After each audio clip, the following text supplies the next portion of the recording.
Yeah. And for those of you listening for our recap, we actually splice out the recap and put it as its own video. So if you're watching right now, hey, welcome to the Pixelists podcast. And this is our recap. And if you click the link at the very bottom underneath the YouTube video in the descriptions, you'll get the whole deep dive discussion on this episode. Having said that, let's jump into the recap. Let's do it.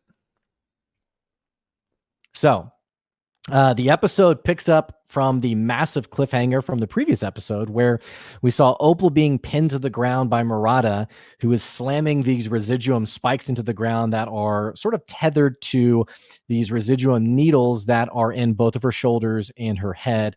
And I think there was a fourth one that comes out into either her torso or her legs. I can't remember, but it happens at the start of this episode. But it basically slams her to the ground, and she's it's like she's being covered by a ton of rocks. I mean, she can't move, can't really do much at all. And Orem, being the freaking phenomenal guy that he is, does like this flip off the platform, dashes over to Opal and slides in front of her with his shield ready to protect her, and actually takes a swipe at myr'atta and just barely misses connecting with her. Myr'atta kind of steps back, like, whoa, who's this guy? What are you doing here? And she actually creates this massive earthquake that I think of it as almost like a what's it called when like a nuclear bomb goes off, like the wave that goes out beforehand. Like a sonic boom, kind of. That's kind of what I envision, is like this like boom that emanates from her, and it levels the entire battlefield. Like literally like levels everything. That was nasty. Pretty amazing. She then basically vanishes from sight, and Orem realizes that there's two accomplices of hers that are ready to fight. One of them is this archer, or really a crossbowman, and then the other one is this spellcaster sorcerer type person. So they're there to basically fight against the party while myr'atta's off doing something else. We don't quite know what. Dariax, Dorian, and Fern all decide, hey, we got to get over there and help Opal. And as they jump down, they realize, oh, we still have this last construct to take care of that Orem had tossed off the platform in the previous episode. And they take care of it with pretty easy effort. And as this is happening, the swirling energy that they had been a part of it's turning purple, and something's starting to form in the energy, in the smoke, in the fog. There's these sigils of purplish energy that are forming on the platform below where the cube was hovering and rotating. And these sigils are very familiar of the Canarian language that we've seen on the runestone, in the Neerdalpak, but more importantly, from the fiery mesa that had originally sent them to see Gilmore and had started them on this quest. Now, this energy continues throughout the fight to develop. In fact, it actually, apart from that platform, develops like into this little tentacle, a tentacle-like structure. And these earthquakes actually continue to happen little by little as the fight goes on. Despite all of this, everyone's thinking, okay, we got to get to Opal. We got to protect Opal. Now, Opal, in order to protect herself, actually manages to barely get her arm up into her pocket and slip on her ring of greater invisibility to make herself invisible. And also, she's trying to talk to Ted, but can't seem to connect with her at all. So the party, after taking care of the stone construct, they move over to help Opal. Fern's going to wild shape again into a direwolf, and she's going to attack the sorcerer. Orem, which, by the way, Liam O'Brien is like the freaking coolest when it comes to describing what he's doing in D&D. He is. He's the best. He basically, he sees that the crossbowman has actually moved up on top of this pillar. He runs and basically, can't tell if he like jumped up to the pillar or if he like ran, like speed run, like ran up it, but basically gets up on top of the pillar, fights against the crossbowman, knocks the crossbow out. The crossbowman takes out a dagger and stabs him in the back, and he basically wrestles the crossbowman and like, knocks this dude straight off the pillar to his death. It was, I mean, literally everyone watching, like the entire group who was in the D&D session were all like, dude, wow, that was that was amazing. So anyway, Dorian and Dariax are trying to help Opal. Dorian's actually removing these needles from Opal, but Opal's realizing not only does this really hurt, but it's making me feel like I'm losing my sense of connection to Ted, and says, hey, even though this is helping me, I need you to stop doing this. It's kind of weirding me out what's going to happen to Ted. But he does remove enough, I guess maybe the one needle that allows her to actually stand to her feet. Now, all the while this is happening, Lolth is actually talking to Dorian, is basically saying, hey, you should put the crown on. You know, you guys are basically screwed. And is saying, you guys aren't strong enough. You're going to die here. You know, put the crown on. And Dorian has this awesome moment of overcoming temptation and being like, no, get out of here. Like, you suck. I'm not doing that. And it's like, I'm going to go help my friends without you. And she's like, well, then you're going to die. Opal is also simultaneously getting tempted by Loth, who's saying, you know, if you want to save your sister, if you want to save your friends, you have to put the crown on. Meanwhile, this same swirling energy that has empowered the party in the previous episode seems to continue to be granting buffs and boons to the party. Dorian gains the ability to make a half damage spell do full damage. Orem gets an entirely additional battle maneuver for his class, and he has all of his superiority dice returned. And then Dariax gets probably the coolest boon of all. He gets the benefits of the haste buff. Like, wow. Yeah. Another earthquake happens, and this purplish energy forms even more. And in the sight of like, and you guys got to go back and watch the actual episode. It was like this eldritch-like horror scene where this energy forms into this monstrous, massive visage, a face that the party can barely recognize and infer to be Ted. Also, that nearby tentacle forms into this giant hand, and it seems like this hand and head is almost like this giant coming out of the ground and being summoned into existence. Myr'atta actually appears in the open hand of Ted and is sort of taunting the party. She seems to be the one getting this ritual happening. And not only does she taunt the party, she casts Eldritch Blast at the party, specifically Dorian, and knocks him unconscious. Fern also has the direwolf. Remember, she was attacking the caster. She brings the caster to the brink of death. And in the final moments, this caster casts Cone of Cold on the party, which, I mean, they were extremely lucky. It almost kills Dorian outright. He gets 2 immediate failed death saving throws and has 1 more until permanent death. Maybe you should take it from there. It's getting pretty intense. Yeah, okay. So, Dariax does manage to come and heal Dorian, though, get him back, back to consciousness. And then together with Fern, they all are basically moving to come and finish off myr'atta. Dariax, since we just, talked about how he not only has wings, but has the haste spell, he's able to get there first. And he still has his heavier light, his power from the previous episodes. And so with a heavy attack, he thrusts at her with his spear, and Nat 20s digs it into her.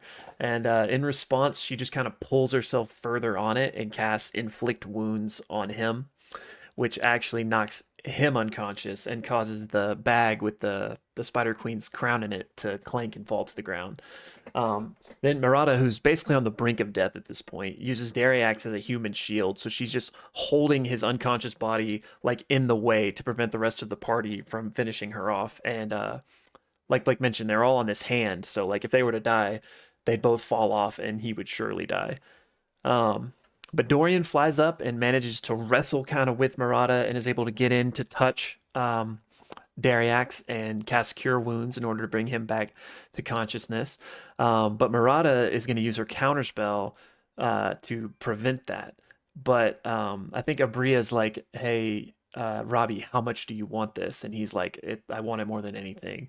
And so she describes the Spider Queen intervening, and instead of myr'atta casting the counterspell, all these tiny spiders begin pouring out of her mouth and like choke out the words and prevent it. Nope. Yeah, so the heal goes off, and Dariax is brought back to consciousness. And so then we got all of them surrounding her, and she's like on the brink. So then we cut to Opal, and with everybody so low, Dariax, Dorian, both on the brink of death, she's like, how do I finish this? What do I do here? And Lolth begins talking to her and is like, put on the crown. I'll help you finish this. And after wrestling with it for some time, she decides to do just that. So she takes the crown, picking it up out of the satchel that Dariax dropped, puts it on, and like the tendrils, the thorns like extend down into her flesh. And this oozy, like, black substance that we later find out isn't blood, but looks like blood, begins, like, pouring down her face. And her appearance shifts. Her hair, like, her dyed hair like switches back to black and then like actually goes iridescent naturally. And I think she says it kind of looks more like Ted almost. And she just like becomes Loth's champion. Um, Even though she still feels herself, has her own agency, she can like feel the influence of it, and her eyes turn black. So now, like in like a Super Saiyan moment, she just like instant transmissions, but uses Misty Step and appears behind myr'atta, takes her dagger, and just slits her throat like in a very gory, brutal fashion. The entire party was like, "Whoa!" But she was just sitting there like, "Yes, like I want to kill her." Um, so she does. She slits her throat, tosses her body to the ground, and basically the initiative's over. The combat has ended at that point. And the party is just kind of like reassessing what's happening here after seeing her, put on this crown. Um, but since she's still seemingly in control of herself, there's no immediate threat seemingly, and Dorian actually just steps up and asks, "Hey Orem, do you still have that residuum we had back from earlier in the campaign?" And Orem does have it and gives it over to Dorian, and he just has this idea where he takes a shard of it and places it on Opal, trying to create a connection similar to the ones the needles had been used by myr'atta to unleash Ted.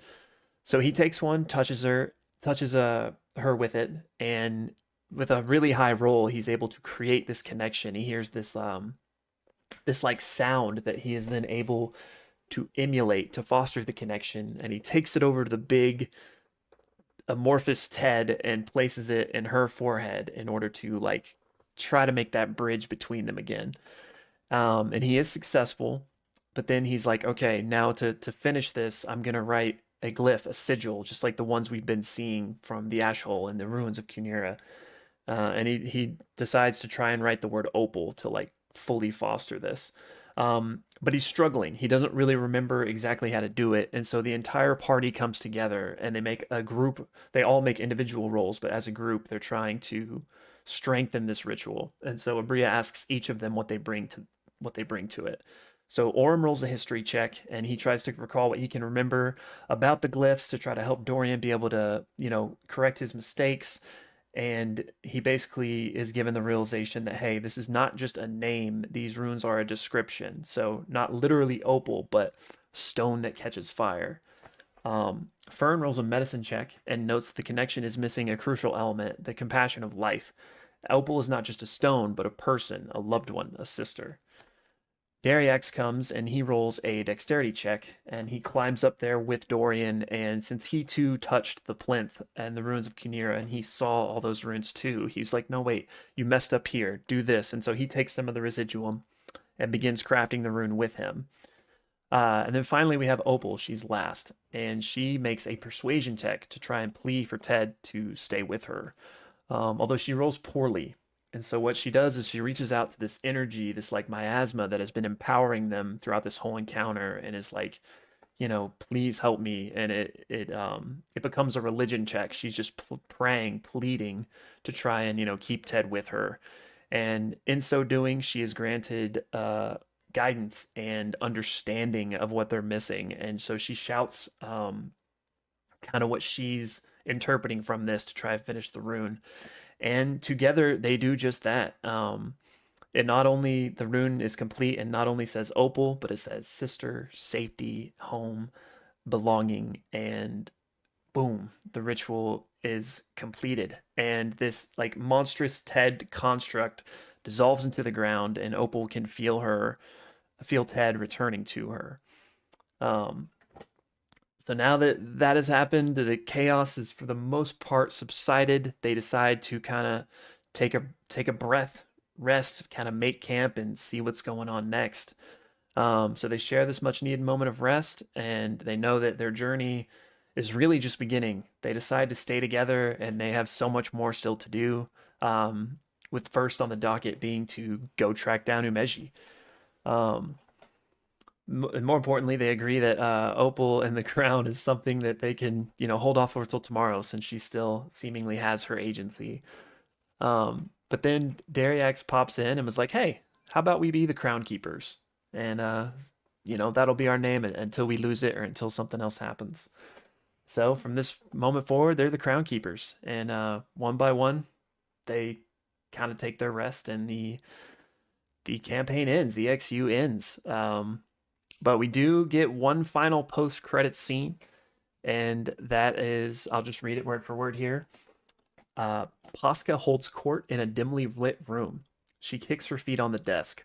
All around her, the unseen, gentle creaking of leather alerts us to other people being in the room, hanging in the shadows. She says, I thought we could be different, more incisive in their purpose than the other mobs, but their generosity has been exploited, and she's not at her best when her feelings are hurt. So violence it is then, and woe to those fools if they ever come back to this city. And that's it. That is EXU. season 1 of L8. EXU. Yeah. Ooh.